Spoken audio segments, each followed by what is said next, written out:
નમસ્કાર વિદ્યાર્થી મિત્રો, એકલવ્ય એકેડેમીની યુટ્યુબ ચેનલમાં આપનું સ્વાગત છે। અહીંયા આપણે મહેનતની મોસમ અંતર્ગત ભારતીય બંધારણમાં અવારનવાર મળતા રહેલા છે।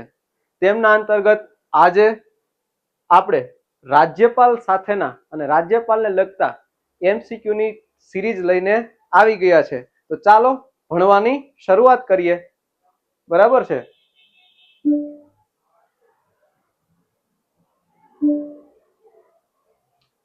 પહેલો પ્રશ્ન જોઈએ। આજનો પહેલો પ્રશ્ન આપણે લઈએ। બરાબર, ભારતીય બંધારણની કલમ 154 હેઠળ રાજ્યની કારોબારી સત્તા ખાલી જગ્યાને સોંપવામાં આવશે।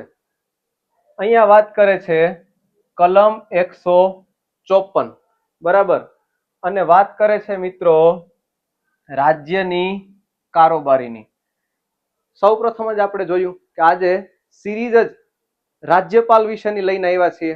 બરાબર, સિરીઝ જ રાજ્યપાલ વિશેની લઈને આવ્યા છીએ। તો જોઈએ ઓપ્શનમાં રાજ્યના રાજ્યપાલ, રાજ્યની હાઈકોર્ટના મુખ્ય ન્યાયાધીશ, રાજ્યના મુખ્યમંત્રી કે ભારતના રાષ્ટ્રપતિ। તો અહીંયા વાત કરી છે રાજ્યની કારોબારી।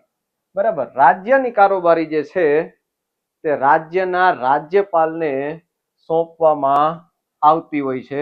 રાજ્યના રાજ્યપાલને સોંપવામાં આવતી હોય છે।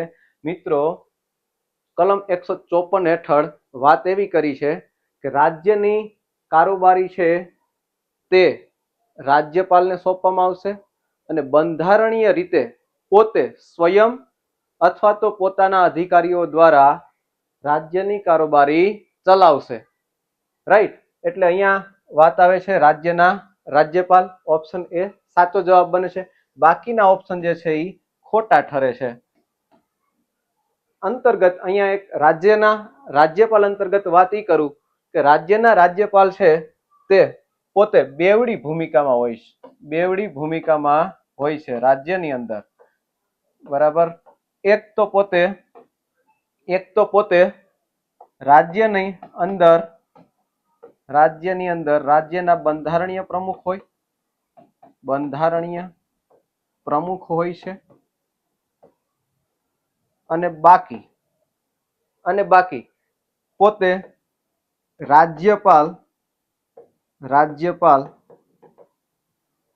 કટોકટી વખતે કેન્દ્ર સરકારના પ્રતિનિધિ બની જતા હોય છે। કેન્દ્ર સરકારના પ્રતિનિધિ બની જતા હોય છે। એટલા માટે થઈને આ બેવડી ભૂમિકામાં રાજ્યના રાજ્યપાલની ભૂમિકા સ્પષ્ટ થાય છે। બરાબર, અહીંયા જવાબ આવી જાય રાજ્યના રાજ્યપાલ। આગળ વધીએ બીજો પ્રશ્ન લઈએ। બરાબર, કયા અનુચ્છેદમાં રાજ્યપાલની નિમણૂક માટેની લાયકાતની જોગવાઈઓ છે? રાજ્યપાલની લાયકાતની વાત કરવામાં આવે, રાજ્યપાલની લાયકાતની વાત કરવામાં આવે તો અનુચ્છેદ 157, અનુચ્છેદ 153, અનુચ્છેદ 156 કે પછી અનુચ્છેદ 154। બરાબર, ફેક્ટ પ્રશ્ન એવો છે રાજ્યપાલની લાયકાત। મિત્રો, અનુચ્છેદ 157 જે છે તે સાચો આન્સર આવે। અનુચ્છેદ 157 રાજ્ય માટેના રાજ્યપાલની નિમણૂક માટેની લાયકાત લખી છે। અહીંયા જે વાત કરી છે તેમાં બરાબર તો કે ભારતના નાગરિક હોવા જોઈએ, ઉંમર 35 વર્ષ પૂર્ણ કરી ચૂકેલા હોવા જોઈએ અને લાભનો કોઈ પદ ધરાવતા હોવા જોઈએ નહીં। એવી બાબતોનું વર્ણન છે અનુચ્છેદ 157 કરેલું છે। અહીંયા વાત કરીએ ઓપ્શન એ સાચો આન્સર, ફેક્ટ બેઝ પ્રશ્ન હતો। આગળ ઉપર જોઈએ પ્રશ્ન નંબર 3। અહીંયા મિત્રો એક જોડકું આપેલ છે।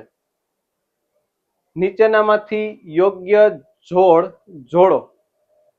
રાજ્યપાલના શપથ, રાજ્યપાલના હોદ્દાની શરતો, રાષ્ટ્રપતિ દ્વારા રાજ્યપાલની નિમણૂક દરેક રાજ્યના એક રાજ્યપાલ રહેશે. સામેની બાજુ અનુચ્છેદ આપ્યા છે. અનુચ્છેદ 153, અનુચ્છેદ 159, અનુચ્છેદ 158 અને અનુચ્છેદ 155. અહીંયા સાચો answer option A, B, C, D માંથી આપણને શોધવાનો છે. અહીંયા ફેક્ટ બેઝ છે રાજ્યપાલ અને તેના અંતર્ગતના ફેક્ટ બેઝ અનુચ્છેદ. સીધે સીધા આવડતા હોય તો ત્વરિત જવાબ આવે. એટલા માટે થઈ અને વાત કરીએ તો રાજ્યપાલના શપથ જે છે, રાજ્યપાલના શપથ મિત્રો, રાજ્યપાલના શપથ જે છે તેની વાત અનુચ્છેદ 159 માં કરી છે. વાત આગળ કરીએ. રાજ્યપાલના હોદ્દાની શરતોની વાત કરી છે. રાજ્યપાલના હોદ્દાની શરતોની વાત કરી જે છે તે અનુચ્છેદ 158 માં કરેલી છે. રાષ્ટ્રપતિ દ્વારા રાજ્યપાલની નિમણૂક બરાબર 155 માં વાત કરી છે. 155 માં વાત કરી છે. દરેક રાજ્યના એક રાજ્યપાલ રહેશે. દરેક રાજ્યના એક રાજ્યપાલ રહેશે. આવી વાત અનુચ્છેદ નંબર 153 માં કરેલી છે. એનો મતલબ એ થાય એની સામે શું આવે છે? 2. એની સામે 2 બરાબર. એની સામે 2, એની સામે 2 વાત આવે છે. બી ની સામે 3, સી ની સામે 4, ડી ની સામે એ. એનો મતલબ એ થાય ઓપ્શન એ સાચો જવાબ બને.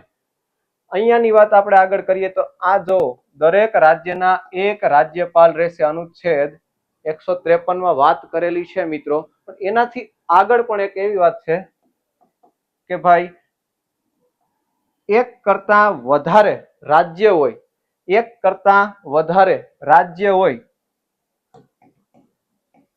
એક કરતા વધારે રાજ્ય માટે એક વ્યક્તિ રાજ્યપાલ રહી શકે. આવી વાત જે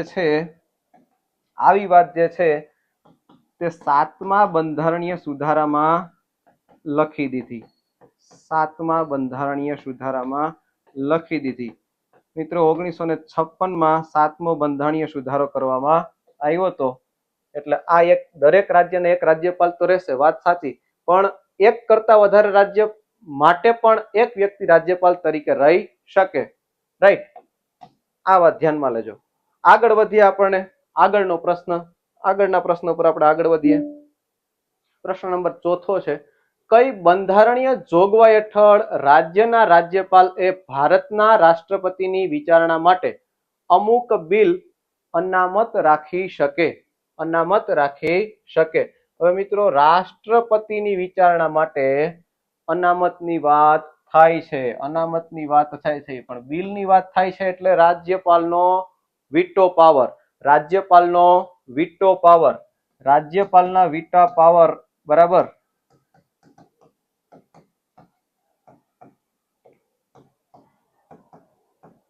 રાજ્યપાલનો વીટો પાવર કલમ 200, કલમ 44, કલમ 512, કલમ 356. અહીંયા વાત કરીએ કે રાજ્યપાલને અંતર્ગતના રાજ્ય વિધાનમંડળને અંતર્ગતના અનુચ્છેદ આ બાજુ તો ક્યાંય આ જે ક્રમ દેખાડ્યા અનુચ્છેદના એમાં તો ક્યાંય આવે નહીં. આ કોમન સેન્સથી પણ કલમ 200 જેવી સાચો જવાબ બને.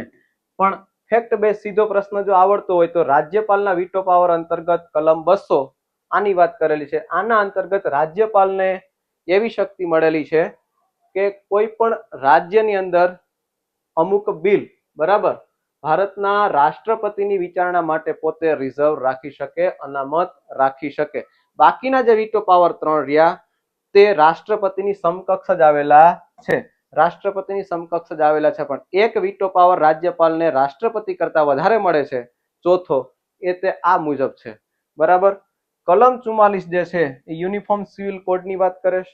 512 તો આપણે લિસ્ટમાં લેવાની રહેતી નથી, ધ્યાને નથી લેતા. 356 માં રાજ્યની અંદર રાષ્ટ્રપતિ શાસનની વાત કરે છે. પણ અહીંયા જે જવાબ આવે છે તે કલમ 200 બરાબર.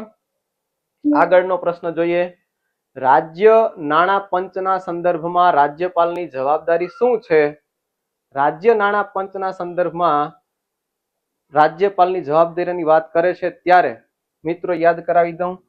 રાજ્ય નાણાં પંચ અનુચ્છેદ રાજ્ય નાણાં પંચ અનુચ્છેદ 280 બી ની અંદર વાત કરે છે. ભારતનું રાજ્ય કહેવાય, ભારતનું નાણાં પંચ અનુચ્છેદ 280 ની અંદર વાત કરેલી છે. 280 ની અંતર્ગત ભારતનું નાણાં પંચ, અને અહીંયા રાજ્ય નાણાં પંચની જ્યારે વાત કરવામાં આવે ત્યારે અનુચ્છેદ 280 ઓફ બી માં વાત કરી છે કે ભાઈ તેઓ રાજ્ય નાણાં પંચની નિમણૂક કરે છે. કોણ? તો કે રાજ્યપાલ. બીજી વાત, નાણાં પંચની ભલામણો વિધાનસભા સમક્ષ રજૂ થાય તે પણ પોતે જુએ છે. આગળની વાત, વિધાનસભા સમક્ષ નાણાં પંચ પરનો પગલા અહેવાલ રજૂ થાય તે તેઓ જુએ છે. આ વાત પણ સાચી છે. ત્રણેય વાત સાચી છે. ત્રણેય વાત સાચી છે એટલે ઉપરોક્ત ત્રણેય છે એ સાચો જવાબ બની જાય. ઓપ્શન ડી સાચો જવાબ બની જાય. રાજ્ય નાણાં પંચની નિમણૂક રાજ્યપાલ કરે છે. તેની અંતર્ગત 5 સભ્ય, ટોટલ 5 સભ્ય, એની અંતર્ગત 4 સભ્ય અને 1 ચેરમેન હોય છે. બરાબર, ટોટલ 5 વ્યક્તિનું બનેલું હોય છે, જેમ કેન્દ્રનું નાણાં પંચ બન્યું હોય. આગળની વાત કરીએ. રાજ્યપાલને કયા કોષમાંથી વેતન આપવામાં આવે છે? ભારતની સંચિત નિધિ, રાજ્યની સંચિત નિધિ, રાજ્યની આકસ્મિક નિધિમાંથી કે રાજ્ય અને કેન્દ્રની સંચિત નિધિમાંથી 50/50 ના ભાગમાં? મિત્રો આવો જે ઓપ્શન જે છે ડી, જોતા જ ટીક કરવાનું મન થાય પણ ખરેખર જવાબ જે છે તે કંઈક જુદો આવે છે. બરાબર, અહીંયા જે વાત કરે છે રાજ્યની અંદર રાજ્યપાલ માટે કયા કોષમાંથી, કોષ કેતા સાદી ભાષામાં કયા ખાતામાંથી કે કઈ નિધિમાંથી વેતન એટલે કે પગાર આપવામાં આવે? વાત એ કરી કે રાજ્યપાલ છે એ રાજ્યનો હોદ્દો થયો, રાજ્યનો હોદ્દો થયો એટલે રાજ્યની સંચિત નિધિમાંથી પગાર દેવામાં આવે છે. બરાબર, વેતન આપવામાં આવે છે. આવી વાત ક્યાં કરી છે? બરાબર, અનુચ્છેદ 266 આર્ટિકલ 266 ઓફ 1 ની અંદર આવી બધી વાત કરી છે. રાજ્યની સંચિત નિધિ કયો, બરાબર, તેની વાત પણ 266 ઓફ 1 માં કરી છે. અને ભારતની સંચિત નિધિની વાત કરો તો તે પણ આર્ટિકલ 266 માં કરી છે. કન્સોલિડેટેડ ફંડ કહેવાય, સમેકિત નિધિ કહેવાય. બરાબર, પછી સંચિત નિધિ કહેવાય, સ્થાયી ભંડોળ કહેવાય, અને ઇંગ્લિશમાં એને કહેવાય કન્સોલિડેટેડ ફંડ. હજી એક કહી દઉં, એકત્રિત ફંડ. આટલા શબ્દો છે. બરાબર, વાત ઈ કરે 266 ઓફ 1 ની અંદર ભારિત સંચિત નિધિમાંથી અહીંયા પગાર કરવામાં આવે છે. રાજ્યની સંચિત નિધિ પણ તેના અંતર્ગત આવે છે. બરાબર, બીજી વાત ઈ કરી દઉં, અહીંયા તો ઓપ્શન બી સાચો જવાબ બને, પણ આકસ્મિક નિધિ જે છે તે આર્ટિકલ 267 અંતર્ગત આવે. કેન્દ્રની અને રાજ્યની કન્ટીજન્સી ફંડ કહેવાય, આર્ટિકલ 267. બરાબર, બીજી વાત ઈ કરી દઉં કે 266 ઓફ 1 અંતર્ગત ભારિત સંચિત નિધિની વાત કરી છે અને 266 ઓફ 2 અંતર્ગત પબ્લિક એકાઉન્ટની વાત કરી છે. બરાબર, બેયની વસ્તુ અલગ છે, જોઈ લેજો થોડુંક. અહીંયા જે ઓપ્શન બને છે તે રાજ્યપાલ કયા કોષમાંથી, રાજ્યની સંચિત નિધિમાંથી તેને વેતન આપવામાં આવે છે. આગળનો પ્રશ્ન લઈએ આપણે. રાજ્યના બજેટને કોની પૂર્વ મંજૂરીથી રાજ્ય વિધાનમંડળમાં રજૂ કરવામાં આવે છે? વાત કરી છે રાજ્યના બજેટની, રાજ્યના વાર્ષિક વિત્તીય વિવરણની. આર્ટિકલ 202 ની અંતર્ગત આ બધી જ વાતનું વિવરણ રાજ્યના બજેટ અંતર્ગત થયેલું છે.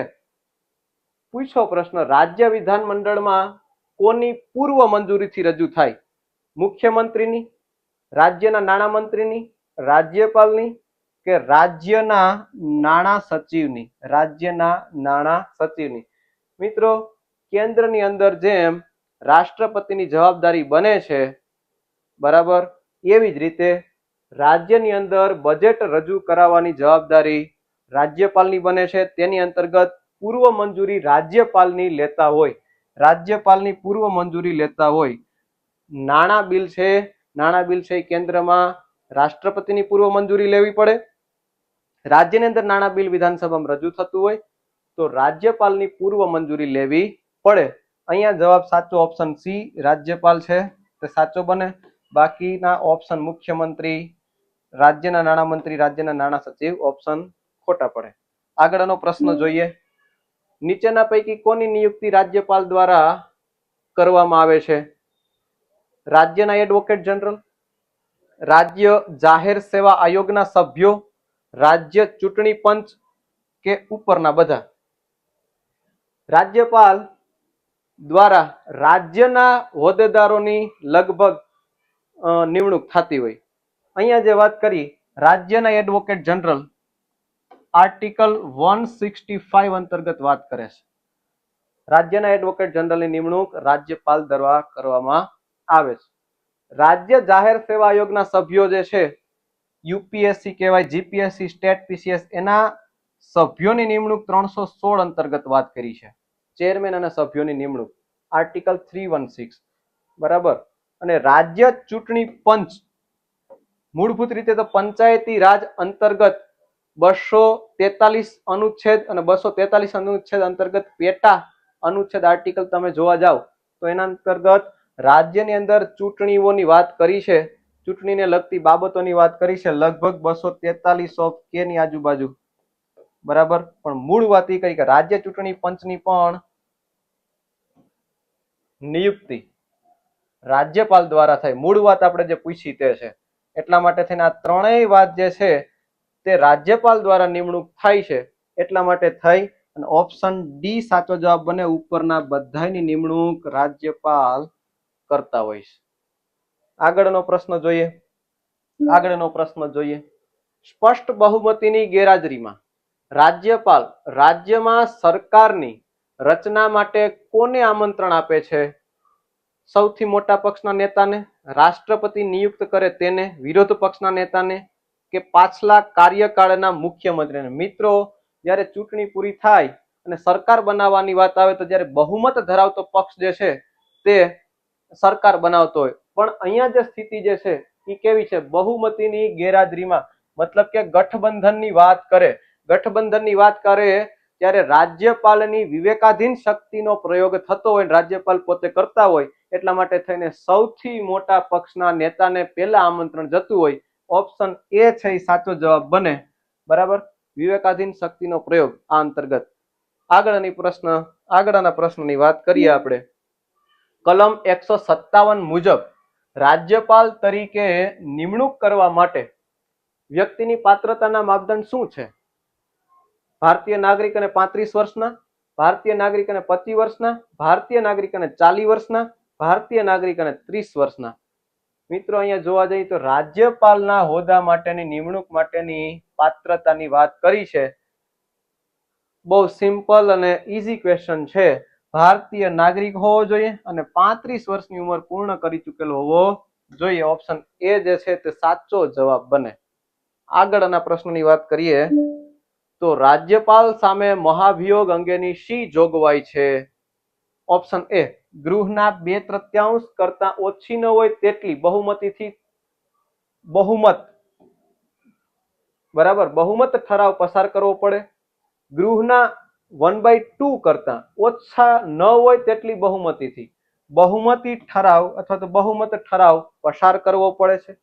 ગૃહે સાદી બહુમતીથી બહુમત ઠરાવ પસાર કરવો પડે.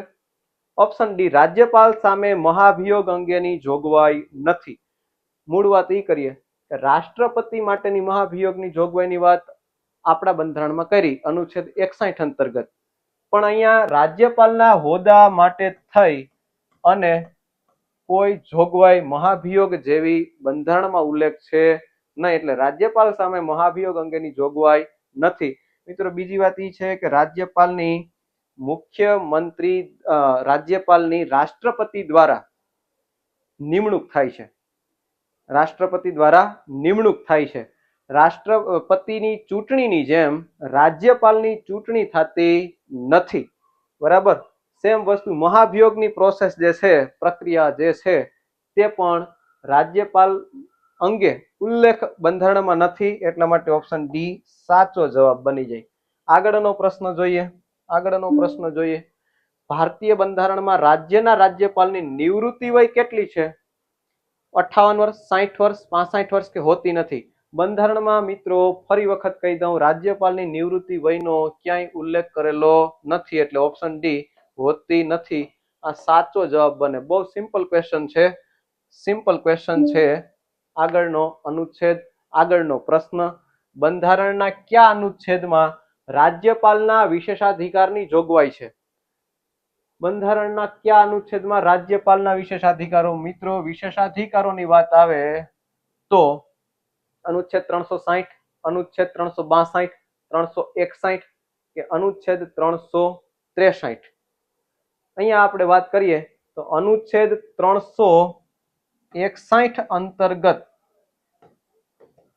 રાજ્યપાલના વિશેષાધિકારોની વાત થાય છે. ફેક્ટ પ્રશ્ન હતો, જવાબ બની જાય ઓપ્શન સી. આગળ વાત કરીએ, થોડોક એનાલિટિકલ ક્વેશ્ચન જે છે, રાજ્યપાલની સત્તાઓ વિશે નીચેના વિધાનો ધ્યાને લો. સૌરાષ્ટ્ર, કચ્છ અને ડાંગના વિકાસાર્થે ગુજરાત રાજ્યના ગવર્નરને કેટલીક વિવેકાધીન સત્તાઓ આપવામાં આવેલ છે? રાષ્ટ્રપતિની અનુમતિ વગર અધ્યાદેશ જાહેર કરી શકે છે. ભારતીય બંધારણની જોગવાઈઓ મુજબ દરેક રાજ્યપાલને 5 વર્ષની મુદ્દતની ખાતરી આપવામાં આવેલ છે કે પછી ઉપરોક્ત પૈકી એક પણ નહીં? મિત્રો વાત કરીએ કે પહેલા તો નીચેના વિધાનો ધ્યાને લો અને પૂછેલું કેવું છે, કયા સાચા છે, એના અંતર્ગત આપણે જવાનું છે. તો સૌરાષ્ટ્ર, કચ્છ અને ડાંગના વિકાસાર્થે ગુજરાત રાજ્યના ગવર્નરને વિવેકાધીન સત્તાઓ આપેલી છે. પહેલું વાક્ય સાચું છે. આમાં માત્ર 2 અને 3 આપ્યા એટલે ઓપ્શન આ જતો રહી. આપેલ પૈકી એક પણ નહીં, ઓપ્શન ડી પણ જતો રહી. એલિમિનેશન મેથડ થી તમે જોવા જાવ તો ઓટોમેટિક ઓપ્શન જતા રહ્યા. વાત હવે અહીંયા અટકી કે વિધાન બીજું અને ત્રીજામાં નિર્ણય લેવાનો છે. રાષ્ટ્રપતિની અનુમતિ વગર અધ્યાદેશ જાહેર કરી શકે, વટહુકમ જાહેર કરી શકે. હા મિત્રો, અનુચ્છેદ 213 અંતર્ગત વાત કરેલી છે, રાજ્યપાલ વટહુકમ જાહેર કરી શકે. એમાં રાજ્યપાલ માટે રાષ્ટ્રપતિની અનુમતિની કોઈ વાત કરી નથી. આ વાક્ય સાચું બને તો ઓટોમેટિકલી માત્ર 1 અને 2 તો બને છે. હજી ત્રીજું ચેક કરી લઈએ. ઓટોમેટિક જવાબ ઓપ્શન એ બની જાય છે. પણ ચેક કરી કે ભારતીય બંધારણની જોગવાઈ મુજબ દરેક રાજ્યપાલને 5 વર્ષની મુદતની ખાતરી આપવામાં આવે. આ ખાતરી વાત જે છે એ ક્યાંય વજન પડતો નથી. કહેવાનો મતલબ એ છે કે આવી ક્યાંય વાત બંધારણમાં કરી નથી ખાતરી પૂર્વકની. એટલા માટે થઈને ત્રીજું ઓટોમેટિક ખોટું પડે. તો ઓપ્શન એ જવાબ સાચો બને. માત્ર 1 અને 2. આગળનો પ્રશ્ન જોવા જઈએ. આ પણ એનાલિટિકલ પ્રશ્ન છે. નીચે આપેલા વિધાનો ધ્યાનમાં લો. રાજ્યના ગવર્નર વિરુદ્ધ તેમના કાર્યકાળ દરમિયાન કોઈ પણ અદાલતમાં કોઈ ફોજદારી કાર્યવાહી કરવામાં આવશે નહીં. બીજી વાત, રાજ્યના ગવર્નરની ભરતી અને ભથ્થા તેના કાર્યકાળ દરમિયાન ઘટાડવામાં આવશે નહીં. આ વાત જે છે તે બે વાક્ય જે છે એ સાચા બને છે. એટલા માટે થઈ અને ઓપ્શન જે છે તે 1 અને 2, ઓપ્શન સી દેખાતો હોય તો ઓપ્શન સી 1 અને 2 સાચો જવાબ બની જાય. વિધાન સાચા પૂછ્યા છે. બરાબર. આગળનો પ્રશ્ન જોઈએ. વિધાનમંડળ દ્વારા બંને ગૃહોમાંથી પસાર થયેલ નાણાં ખરડો રાજ્યપાલને મોકલવામાં આવે ત્યારે નાણાં ખરડાને રાજ્યપાલ ખાલી જગ્યા પુનઃ વિચારણા માટે મોકલી શકતા નથી, અનિશ્ચિત સમય માટે પોતાની પાસે રાખી શકે કે ઉપરોક્ત પૈકી એક પણ નહીં. મિત્રો વાત કરે છે નાણાં ખરડાની વાત કરે છે, રાજ્યપાલના પાવર વિશે વાત કરે છે નાણાં ખરડા બાબતે. પેલી વખતે નાણાં ખરડાની વાત જે છે તમને કહી દઉં કે ભાઈ નાણાં ખરડો પૂર્વ મંજૂરી કોની લેવામાં આવે? રાજ્યપાલની. પછી જ વિધાનસભાના ગૃહની અંદર પ્રસ્તાવ નાણાં ખરડાનો મુકાતો હોય. હવે વાત એ છે કે પ્રસ્તાવ પસાર થયા પછીની વાત રાજ્યપાલ પાસે ફરી વખત સહી થવા માટે આવે ત્યારે શું સ્થિતિ છે? તો પુનઃ વિચારણા માટે મોકલી શકે? તો કે ના, પહેલા જ પૂર્વ મંજૂરી માટે આવી ગયો. બરાબર, પુનઃ વિચારણા માટે મોકલી શકતા નથી. આવો કોઈ પણ પાવર રહેતો નથી. ઓપ્શન બી સાચો જવાબ બની જાય. આગળનો પ્રશ્ન જોઈએ. આગળનો પ્રશ્ન અગેન એનાલિટિકલ, થોડોક લાંબો પ્રશ્ન છે. નીચે આપેલા વિધાનોમાંથી કયા વિધાન ખરા છે? રાજ્યપાલ રાજ્ય વિધાનસભા દ્વારા પસાર કરવામાં આવેલ ચોક્કસ પ્રકારના વિધેયક રાષ્ટ્રપતિની વિચારણા માટે અનામત રાખી શકે. આગળની વાત કરે, રાષ્ટ્રપતિ રાજ્ય સરકારને નાણાકીય કટોકટી દરમિયાન નાણાં અને તેને લગતા અધિનિયમ વિચારણા માટે મોકલવા નિર્દેશ આપી શકે. આગળ વાત કરે હજી કે રાજ્યપાલ ભારતના રાષ્ટ્રપતિની જેમ જ અબાધિત અને કાયદો મોકૂફ વીટો ધરાવે છે. વાત અત્યારે જોવા જઈ તો ઓપ્શન એ ની અંદર માત્ર 1, માત્ર 2 અને 3, માત્ર 1 અને 3, 1, 2 અને 3. મિત્રો અહીંયા 3 એ 3 વિધાનો સાચા છે. એટલા માટે થઈ અને ઓપ્શન ડી છે તે જવાબ સાચો બની જાય. 1, 2 અને 3. આગળની વાત કરીએ. રાજ્યપાલને હોદ્દાની શપથ કોણ લેવડાવે છે? મિત્રો સિમ્પલ અને સોબર પ્રશ્ન છે. કેન્દ્રીય ગૃહમંત્રી, નામદાર હાઈકોર્ટના મુખ્ય ન્યાયાધીશ, રાષ્ટ્રપતિ કે વડાપ્રધાન? નામદાર હાઈકોર્ટના મુખ્ય ન્યાયાધીશ છે તે રાજ્યપાલને હોદ્દાની શપથ લેવડાવે છે. આવું અનુચ્છેદ 159 માં વાત કરી દીધી. બહુ ઈઝી ક્વેશ્ચન છે. આગળની વાત કરીએ. રાજ્યપાલને બંધારણના અનુચ્છેદ 161 મુજબ કેવી સત્તાઓ પ્રાપ્ત થાય છે? અનુચ્છેદ 161 મુજબ કેવી સત્તાઓ વાત કરી છે? બરાબર, ન્યાયિક પ્રકારની નહીં પરંતુ વહીવટી સત્તાઓ, મૃત્યુદંડના કિસ્સામાં સજા માફ કરી ન શકે, સર્વોચ્ચ અદાલતમાં અપીલની સુનાવણી બાકી હોય તો સજાનો અમલ મોકૂફ રાખવાની સત્તા નથી. ઉપરોક્ત બધી જ. તો અહીંયા વાત કરી છે 161 અંતર્ગત ઓપ્શન એ બરોબર છે. મૃત્યુદંડના કિસ્સામાં સજા માફ કરી શકતા નથી, માત્ર રાષ્ટ્રપતિને જ પાવર છે. આ પણ વાત સાચી છે. સર્વોચ્ચ અદાલતમાં અપીલની સુનાવણી બાકી હોય તો સજાનો અમલ મોકૂફ રાખવાની સત્તા નથી. આ વાત પણ સાચી છે. ઉપરોક્ત બધી જ વાતો સાચી હોય તો ઓપ્શન ડી સાચો જવાબ બની જાય. ઓપ્શન ડી સાચો જવાબ બની જાય. આગળની વાત કરીએ. નીચેનામાંથી કઈ સત્તા રાષ્ટ્રપતિને છે પરંતુ રાજ્યપાલને નથી? રાજદૂતની સત્તા, રાજ્યની સરકાર પર એટલે કે રાજ્ય સરકાર પર વીટો સત્તા, મૃત્યુદંડમાં માફીની સજા કે સૈન્ય સત્તા? આપણે જોવા જઈએ તો રાષ્ટ્રપતિને છે પરંતુ રાજ્યપાલને નથી. તો પેલા તો રાષ્ટ્રપતિને છે એવી કઈ કઈ બાબતો? તો કે રાજદૂત નિમવાની, એમ્બેસેડર નિમવાની સત્તા રાષ્ટ્રપતિને છે. અહીંયા રાજ્યપાલને છે નહીં. બરાબર. પછીની વાત જે છે, મૃત્યુદંડમાં માફીની સજા માત્ર રાષ્ટ્રપતિ આપી શકે, રાજ્યપાલ આપી શકે નહીં. રાઈટ. આગળની વાત કરીએ. રાજ્ય સરકાર પર વીટો સત્તા.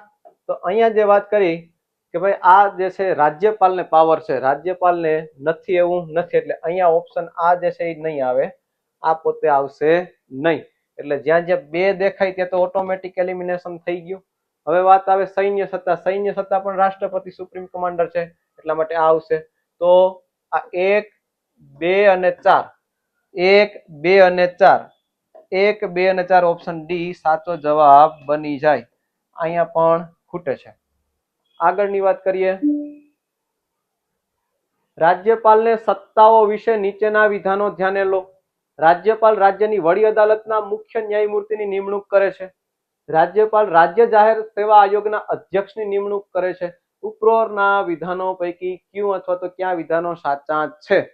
ફક્ત 1, 2, 1 અને 2 બંને કે બંનેમાંથી એક પણ નહીં. મિત્રો અહીંયા વાત એ કરી કે રાજ્યપાલ રાજ્યની વડી અદાલત એટલે કે હાઈકોર્ટના મુખ્ય ન્યાયમૂર્તિની નિમણૂક ખરેખર રાષ્ટ્રપતિ કરે. રાષ્ટ્રપતિ પણ મુખ્ય જજ જે સુપ્રીમ કોર્ટના છે તેની સલાહ લઈ અને રાજ્યની અંદર નિમણૂક કરતા હોય. રાજ્યપાલની માત્ર સલાહ કદાચ લેવાતી હોય, પણ મૂળ વાત એ કરી કે નિમણૂક રાષ્ટ્રપતિ કરે. આ વાક્ય ખોટું પડે. રાજ્યપાલ રાજ્ય જાહેર આયોગના કહેવાય કે અધ્યક્ષની નિમણૂક તો કરે છે અનુચ્છેદ 316 અંતર્ગત. એટલા માટે થઈને આ બીજું વિધાન સાચું પડે, એટલે ફક્ત 2 જવાબ આવી જાય. ફક્ત 2 જવાબ અહીંયા, બાકી બધું ખોટું પડે. આગળ વાત કરીએ, રાજ્યના વહીવટ કાર્યો કોના નામથી થાય છે? સિમ્પલ અને સોબર પ્રશ્ન. મુખ્યમંત્રી, વડાપ્રધાન, રાજ્યપાલ કે એક પણ નહીં. રાજ્યના વહીવટી કાર્ય મિત્રો રાજ્યપાલના નામે થાય છે. ઓપ્શન સી સાચો જવાબ બની જાય. આગળનો પ્રશ્ન જોઈએ. કલમ 156 મુજબ રાજ્યપાલ પોતાના પદ પરથી રાજીનામું કઈ રીતે આપી શકે? રાષ્ટ્રપતિને મૌખિક રીતે જાણ કરે, રાષ્ટ્રપતિની સમક્ષ લેખિતમાં રાજીનામું કહેવાય રજૂ કરે, રાજ્ય વિધાનસભાને સૂચિત કરે કે મુખ્યમંત્રી પાસેથી મંજૂરી મેળવવી. વાત રાષ્ટ્રપતિ સમક્ષ જ લેખિતમાં રાજીનામું આપવાની થાય છે. ઓપ્શન બી સાચો જવાબ બને. આ પણ સિમ્પલ ક્વેશ્ચન છે. અનુચ્છેદ 156 અંતર્ગત આની વાત કરી છે. આગળ, રાજ્યમાં તાકીદની પરિસ્થિતિમાં રાજ્યપાલ કયા અનુચ્છેદમાં અથવા તો કયા અનુચ્છેદ અંતર્ગત વટહુકમ બહાર પાડે? અનુચ્છેદ 213, 202, અનુચ્છેદ 191 કે અનુચ્છેદ 200? મિત્રો વાત એ કરીએ કે અહીંયા અનુચ્છેદ 213 માં રાજ્યપાલના વટહુકમની વાત કરી. વટહુકમની વાત કરી. રાજ્ય સરકાર જે રાજ્ય યાદીના વિષય અંતર્ગત કાયદો ઘડે કે સંયુક્ત યાદી અંતર્ગત કોન્કરન્ટ લિસ્ટ અંતર્ગત કાયદો ઘડે, તો એ વિષય બાબતે જ સમકક્ષ સત્તા જ્યારે વિધાનસભાનું ગૃહ અને વિધાન પરિષદ હોય તો બંને ગૃહ જ્યારે સત્ર ચાલુ હોતું નથી અને કાયદાની જરૂર પડે ત્યારે કાયદો વટહુકમ સ્વરૂપે બહાર પાડી શકે. કોણ? તો કે રાજ્ય અંતર્ગત રાજ્યપાલ. બરાબર છે. હવે વાત એ આવે કે આના અંતર્ગત 213 ની અંદર વર્ણન કરેલું છે. અહીંયા જે કાયદો છે તે માની લો કે જ્યારે વિધાનમંડળનું ગૃહ મળે છે અને 6 અઠવાડિયામાં આ કાયદાને પ્રસ્તાવિત પસાર કરતું નથી, તો ફરી વખત આ કાયદો રદ થાય. પણ જ્યારે પસાર થઈ જાય તો ફરી વખત આ કાયદો વિધાનસભાએ જ્યારે રજૂ કર્યો હોય તેવી જ રીતે અમલમાં રહે છે. આગળ કન્ટિન્યુ. એટલે મૂળ વાત એ કરીએ કે અનુચ્છેદ 213 અંતર્ગત રાજ્યપાલના વટહુકમની વાત કરી છે. અહીંયા બરાબર ઓપ્શન એ સાચો જવાબ બને. આગળ, રાજ્યમાં વિશ્વવિદ્યાલયોના કુલાધિપતિ ચાન્સેલર કોણ હોય છે? વિશ્વવિદ્યાલયો કહેતા યુનિવર્સિટી મિત્રો અને કુલાધિપતિ કહેતા ચાન્સેલર. એ પણ ક્યાંની વાત કરે છે? રાજ્યોમાં. રાજ્યોમાં. રાજ્યોમાં રાજ્યના શિક્ષણ સચિવ, રાજ્યના મુખ્યમંત્રી, રાજ્યના શિક્ષણ મંત્રી કે રાજ્યના રાજ્યપાલ? મિત્રો અહીંયા વાત આપણે રાજ્યના રાજ્યપાલ છે તે પોતે રાજ્યના યુનિવર્સિટીના કુલાધિપતિ ગણાય છે. બરાબર છે. આ વાત જે છે તે ઓપ્શન ડી સાચો જવાબ બને છે. તો અહીંયા 25 પ્રશ્નોની સિરીઝ જે આપણે લઈને આવતા હોય તે અહીંયા પૂર્ણ કરીએ છીએ. ફરી વખત આપણે મહેનતની મોસમ અંતર્ગત ફરી વખત એક નવા જ ટોપિક સાથે મળીશું. ત્યાં સુધી મિત્રો રજા આપો.